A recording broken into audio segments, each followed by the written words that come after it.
Elçi canım, seni Hoş tanıştırdım. geldin.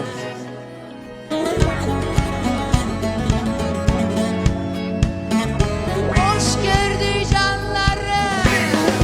Hey! Bakaram karam eşkin.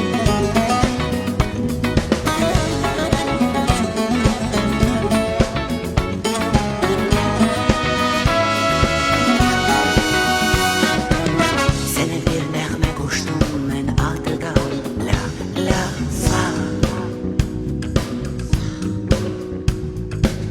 Hələ səbr et, təkrar dinlə sözləri bir məna var sonda. Yeni tekten hayıp gör yağış altında. İkimizden başka kimse kalmamış bir çetri altında. Eşk olup bitmişti bak, özüp geçmişti senden.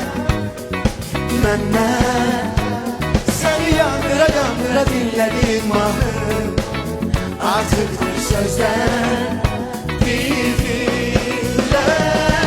Ay qəzəblənmişdi gün, səni silmişdi göydən yerdən. Məni ağlada ağlada sevgimi öldürdün.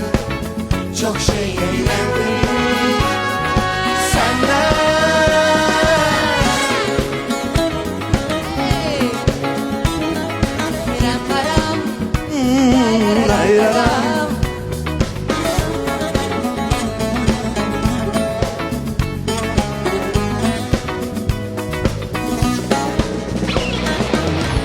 Bir daha sevmek hicran fəslində əslində. Öyrənmədi bak vicdan dərsində əslində. Olacaq sənə qəlbimin ayrıca almışım.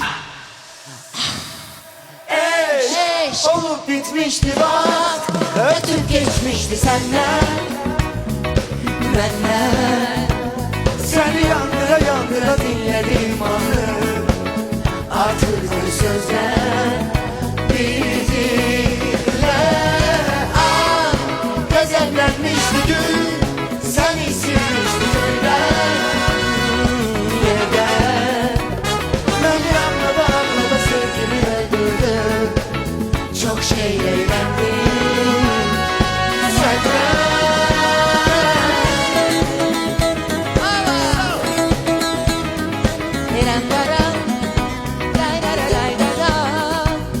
Məni ağlada ağlada sevgimi öldürdün. Ağladı ağladı sevgimi Çok şey öldürdü. öğrendim sizden.